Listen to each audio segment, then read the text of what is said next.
We poured the heartiest glass of wine. Well, it's been a week since we've seen each other.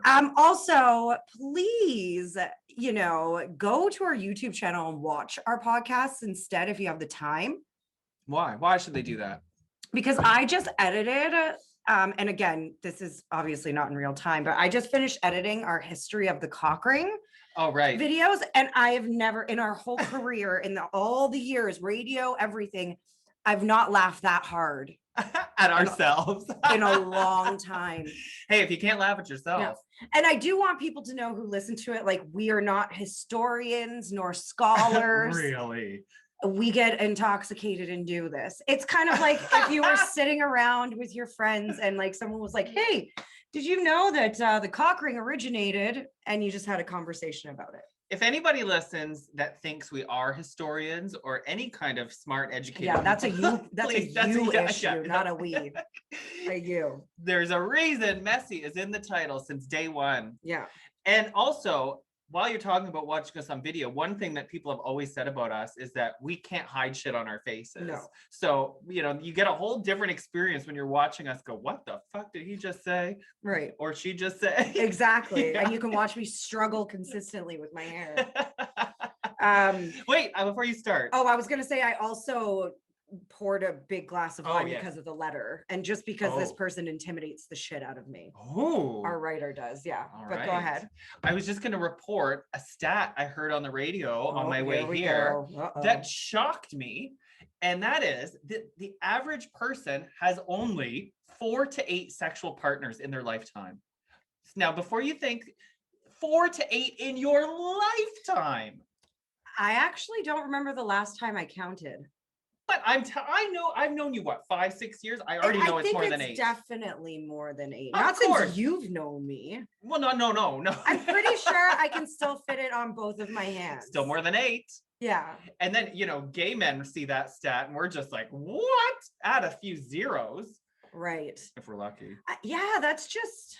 This is the problem with averages. Surprising. It's surprising. The problem also, wait. What? Are the people they surveyed exactly lying? Oh, I think you were going to say losers. It's like if you're dating someone, they're like, so like, how many people have you slept with? And you're like, you always undercut. They always say when you ask someone, I guess it's with men go above. Right. So like if I was to ask my guy friend who didn't care, didn't have any like bias or whatever. Yeah. Didn't care. He would probably go like 5 over. And girls want to we'll go like 5 under. So this is a bullshit stat. Right. And you factor in all the people that are like incels and not getting laid. And right. You remember in school, zeros bring your average way down. So yeah, I know. I got a lot of them. Yeah, me too. Anyway, I just listen to our drunk history and you'll know why. This is the thing. The things they talk about on the radio these days, they're struggling that industry. Right. They can't talk about cock rings like us. Yay. But that is a really interesting stat. And does that also reflect people's sex drive in nowadays? Is it different than before? Also, people view sex. It's not necessarily for procreation like it used to be. Yes. Now it's for pleasure, fun. Yeah. And that's okay, right? Were we friends when I went through a whole phase where I was like messed up about being gay? Like I went through a whole phase where I was like, well, why do I even want to have sex? I'm not procreating. Isn't that the point of sex? So like, why do gay men want to have sex? We're not procreating. Even if you're like believing in God or whatever, God did not make something that pleasurable to not experience. Well, I actually Googled it because I really, I get complexes about things. No, you get stoned. Yes, and you go down a rabbit hole. So it just said basically like it's about connection. It's about being validated as an attractive person. There's so much more to sex than just. And it feels good. Yeah. Like when it feels good, it feels good. That's why it's so hard sometimes to get an orgasm, I think, because it just feels so good. Wait, say that again? No, men don't know because you guys can just get off at anything. So it feels so good that you want to just keep it going and not finish it. I don't know. I just lost my train of thought now. Well, you said it's hard sometimes to achieve an orgasm because it feels so good. No. Uh-oh, don't backtrack. I need an education. I don't remember what I was just saying though. You said I'm totally having. Do I smell burnt toast? Am I having a stroke on the live podcast? Just leave this alone. I completely just forgot what we were talking about. Do you know when you have those moments where you're talking to someone and then they say something and you're just like, Or is that my ADHD? I don't know. Pinch my leg if you're serious, or if you just. Oh want me no, to I'm keep moving. 100% serious. I can't remember what we were talking about. You said sex feels so good, and sometimes that's why it's hard to get an orgasm. That's literally what you. Sense. I know. That's why we're stopped in our How tracks. about you take your dog Okay, and we yes. get onto this letter? Because if I'm already confused, this woman is like so much smarter than I am. Okay, and it takes a lot for Jenna to be intimidated. Very much. In fact, some women have said you intimidate them. So here's a woman that you find because she's seems very intelligent. Oh, which is why I'm like, also, why are you listening to our podcast and writing to us? I don't know. Sometimes the nerdiest, smartest people are the freakiest. Everyone needs a break. And they need a break once in a while, you know? You know what it is? We make people feel good about themselves. If they had a really fat, dumb, drunk day and they're like, let's put on that podcast. Oh, I'm not so bad. Exactly. Yes. Exactly. Okay. Okay. This one was just a simple subject. It was name change. Name change. Okay. I want to read this without stuttering or anything because it's just written well. Again, like I'm so intimidated. Okay. My ex-husband's new fiance recently contacted me, insisting that I give up my last name. She and I just happen to share a first name, which is unsurprising. It's a name that's as common as Hannah or Elizabeth. I think she wants the name to herself, which is understandable, but I still don't want to change it. It's been my name for nearly 20 years, which is almost half my life and my entire adult life. My reasons are not personal, but professional. I married my husband in my early 20s while in grad school. My diploma is in my married name, and so are all my major publications. See, that's where I'm like, oh, this bitch is smart. We divorced amicably some time ago, and I never bothered to change my name. It just seemed easier to keep my married name. Since then, my career has really taken off, and I'm fairly well known in my field. My ex-fiance thinks I'm sick and stuck in the past, and that I should be embarrassed to not let things go. That isn't the case at all. It's true that my ex and I talk rarely. We are polite when we do see each other. Though my ex-husband is indifferent about the name change, he won't get his wife to back off. Is it terrible and unethical to keep it? Terrible and unethical might be different things. Yeah, we got to really break this down. First of all, I just want to say them. Of course, the guy's not too worked up. He loves this. Two bitches with his name and literally the exact same name. Yeah. But if your name is something like Matt Smith, right? John Smith, like there's a million of you. So I don't see harm in her. And she said it's very common. I don't see harm in her keeping it because there's going to be a million of them out there. Now, first off, let's start about what are your personal feelings about name changes? Like, would you ever change your last name? Oh no, you're too vain. Right. But like, this is where I understand the publication. I have videos published on YouTube with my real name. So, you know, all of a sudden. Don't think it's the same publication. No. But all of a sudden I'm going to go change my name to Jesse Tatum. Like, you know, it's not going to. Yeah. But as someone who's like not even close to getting married. But you have the same sort of thing. So I'm curious what you think. I've thought a lot about this actually. And I know a lot of women have decided to keep their maiden name, their professional name. So like your business cards, your emails, none of that changes. But legally, you change your name. So that's what Britney Spears did when she married Kevin Federline. Of course. She was Britney Federline? Legally. Yeah. But of course she kept her stage name. But you're right. So it's like normal people can just choose a stage name kind of thing. But also like names mean different things to different people. Some people are like, yeah, it's my name. I don't care. Me, my last name, Mosier, is very important to me because I'm the last Mosier to have my last name. My boy cousins are Sutherlands. Okay. Right? So I'm the last Mosier.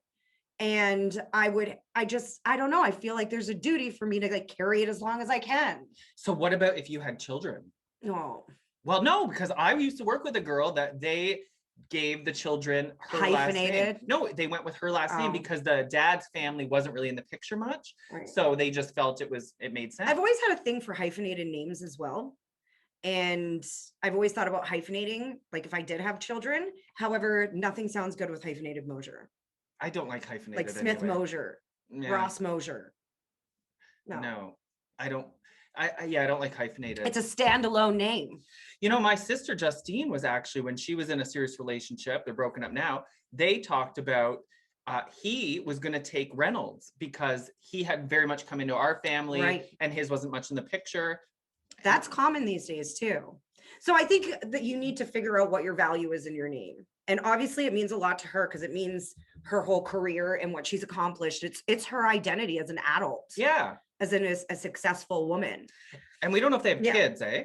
Also, I think it's no. And from the sounds of it, it didn't seem like it. They've been divorced for 20 years, she said. Yeah. And she probably would have mentioned they got together really young too. Yeah. You know, they were in her diploma has like her married name. Right. So, you know, I think too, a big problem here is you have someone who's logical and then you have the fiance who seems to be very emotional. Yeah. And why? Like, I can understand why she's irritated. However, there's a way to go about things as a mature adult. Getting mad at her and being like, it's not your name, stop holding on to things. Like, that's accusing someone of like having these feelings that they don't have. Yeah. And nothing pisses someone off more than that. Right. So instead, what the fiance should have done was, one, bitched out and asked her husband to please say something. If they're amicable, hey, like, this is kind of a big deal to her, you know. Yeah. Regardless what his feelings are on it, just back his new wife up, right? I think he loves it though. Right. I do. You would love it. That's why. But I'm not a straight guy. You know, straight guys would love this sort of thing. Yeah, but if you were to get married, you would love to have like your new husband, if he took your name, fighting over with, you know, you would like that situation. Well, this is what I want us to do, is put ourselves in both situations. So let's say, okay, who are we going to use as an example? You. So because you're the one actually dating someone right now.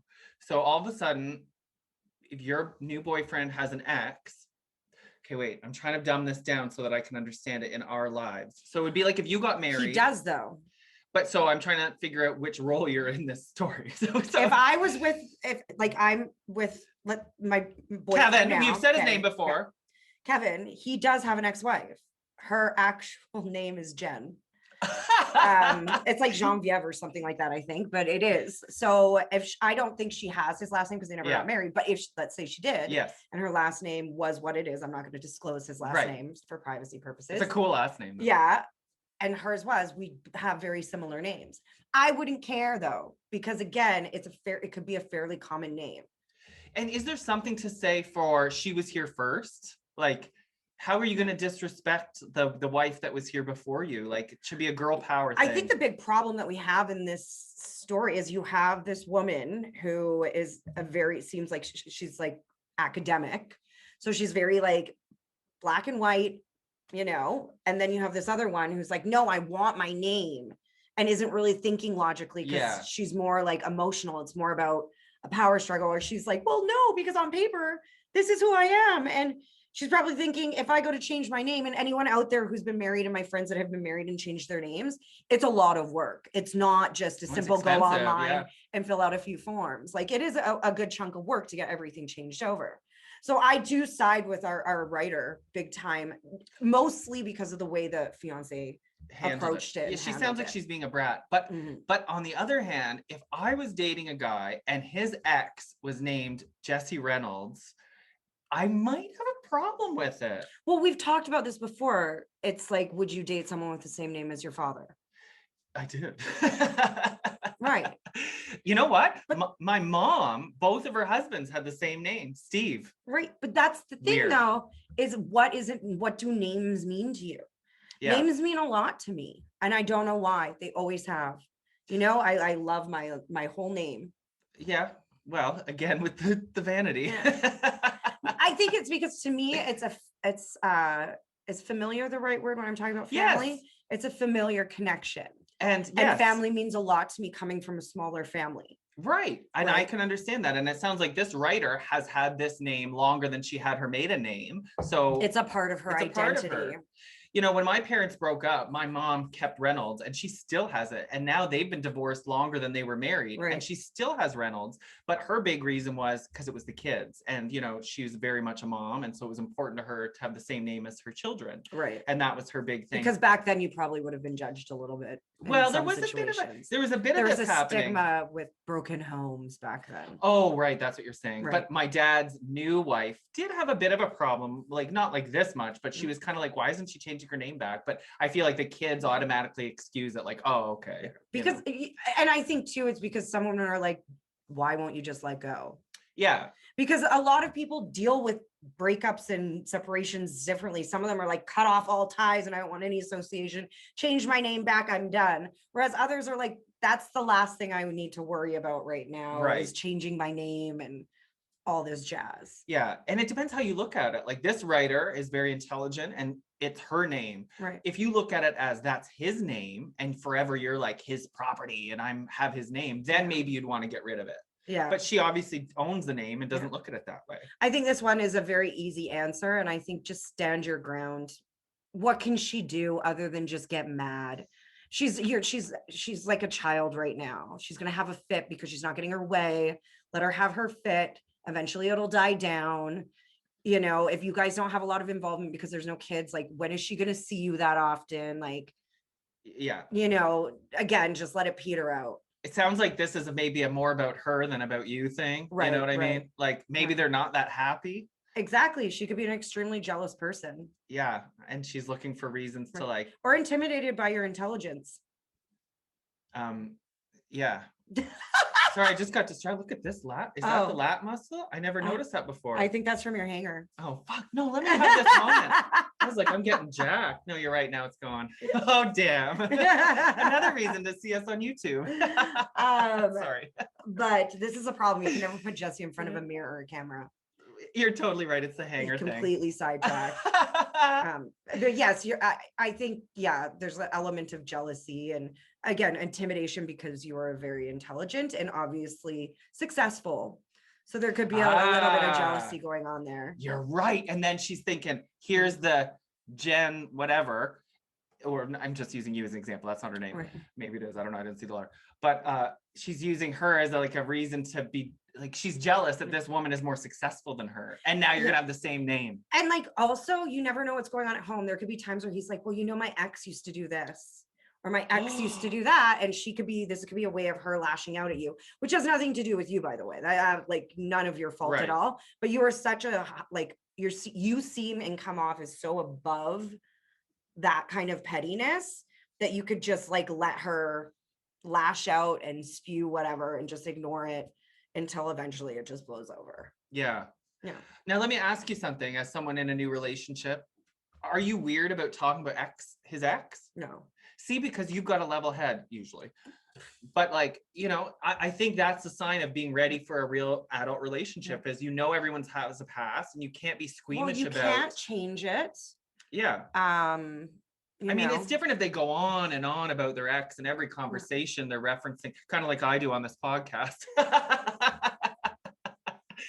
But I think if you are in a new relationship and you don't like your person talking about their ex at all, that's kind of a red flag too, isn't it? Right. Some people it really bothers them and other people like just won't mention it at all. But I think it depends on how big of an ex it was.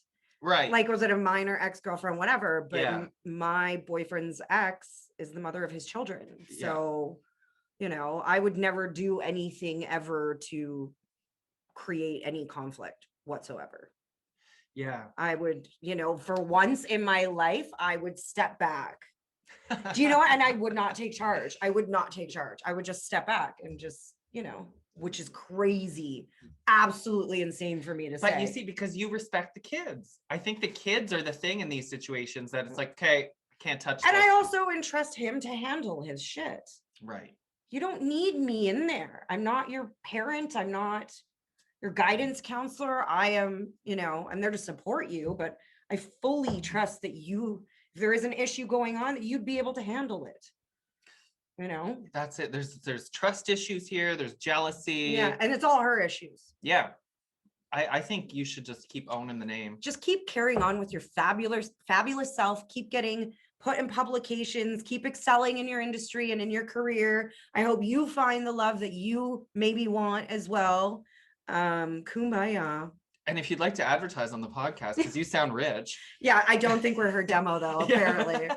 Unless you're writing these publications about like cool like sub-sex cultures and stuff, We then don't know. we'll talk.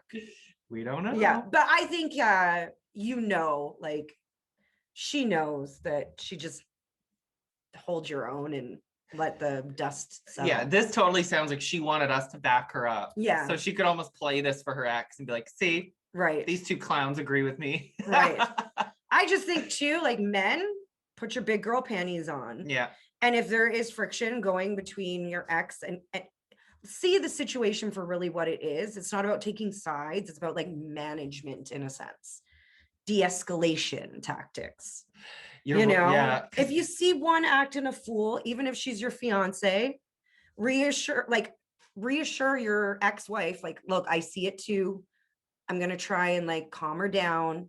We'll try and like, there's just like, people just need to be adults, man. Yeah, but that's a tough, I can put myself in the guy's shoes where it's like this irrational fiance is going to get worked up. If he tries to tell her it's no big deal, now they're in a fight. The other problem with a lot of men as well, I think, and I may be generalizing right now, but a lot of straight men I find especially really don't like confrontation. Yeah, I find that about so they will do everything they can to avoid it. So they will not like, women will put themselves into it when they don't need to be in conflict. Whereas I find a lot of men will like avoid it at all costs, even when they should be immersed in it. Especially when it's girls. It's like, that's the whole stereotype of like, oh, calm down, But sometimes like that's where men become wimps, whereas women have no problem confronting a problem head on, especially personal problems. Yeah. Whereas I find men sometimes will shy away from that as long as they can until shit hits the fan. So do you think there's a way here that he could address it with this crazy ass bitch and not have a fight? I don't think the fiance is crazy at all. I just think she's feeling a lot of things, and she's probably stressed because her wedding's probably been put off because of COVID. All the above, like we really want to put ourselves in people's shoes. That's what we got to do. So if I was the husband, and I don't know what their relationship's like, but just like, hey, look, like it is a common name. She's had it for so many years. It's publicized in all these things. Like, let's just let her keep it. You can change your name as well, or maybe hyphen it, or, but you'll always be the true Mrs. Smith. Okay. But when you mentioned her wedding being put off, I thought of this in a whole other way, because this new bitch is going to be getting married in front of his family who already saw her name on the place setting. I understand where she's coming from. That's tough. Change your first name. What's your middle name? The reason I think I'm siding with our writer is because I feel like I connect with her more. Well, I'm not saying the writer should change her name. I'm smart, but but now that you just said that, I tried to picture myself about to get married and his ex-wife being named Jenna Mosier. Right? And the whole family's already seen that now. name. Now I change a different tune. Fuck, I don't know. I don't know. This has just got really hard. Yeah. I think that there just needs to be balance in this whole situation. Both of you need to give a little, and both of you need to take a little at the same time. So you're going to have to strategically pick your battles with this one. Well, those are all great platitudes, Oprah, but what does it actually mean? I know. What are they giving? What are they taking? Just start a fucking sister wives situation. That's what you should do. Do what your gut tells you. There we go. Oprah moment again. No, seriously, do what your gut tells you. My gut, when I read this letter, told you to stand your ground and just keep your name. Yeah, and that's what she sounds like she's going to do. But I just don't know. What? Dude, we talked about this at the very beginning of this episode. What? Why don't you do what I suggested? Kill her? Keep your name professionally. You're married, that name professionally, and then change your legal name back to your maiden name, so you can still keep it professionally, still roll with that. It's like a pen name or whatever, or stage name. Yeah, stage name. Still roll with that, but legally, so that you're still telling her like, okay, I've legally let go, but bitch, I'm not changing my. That is a really good compromise, actually. And then the new fiance wouldn't have anything to say. Booyah! Except if the reason the new fiance is upset is because she is published. So people are like, oh, did you write this book? Isn't that your husband? Didn't you write this book? And she has to constantly be like, no, that's not me. That's his ex. That would be annoying. So maybe she wants it reversed. Maybe she wants her to change the stage name and doesn't care if she keeps it legally. Yeah, but at the same time, if she has all these books out and people know her, they're going to know her whether her name changes regardless. And that ex is going to have people being like, oh, is that your ex? Is that like, oh, okay. I mean, that's like the same as having a famous ex. Too bad, you know. I think if you do want to be reasonable and want to be not reasonable, because that's a horrible word, but don't want to be 100% selfish and, you know, want to try to maintain a little bit of peace, I suggest doing that, keeping that as your professional name, changing your legal name. That's the best compromise, I think. If you want to compromise. If you don't, all the power to you. Shit, I don't care. I just wish, as always, we had the other side of the story. I wish we had the fiance on here to be like, this is why I'm mad. I'm pissed. Jesse just turned this into Jerry. Yeah. Jerry. I just want to say, if she is listening, I feel how hard it is for the fiance. I would probably be pissed too. But I don't know when I would go to these lengths demanding she change her name. Come on. No. All right. Cheers. Good luck, bitch. Right. Send your emails to Jesse and Jenna's messy podcast at gmail.com. Bye. Well, there's nothing more sophisticated than diddling the maid and then chewing some gum.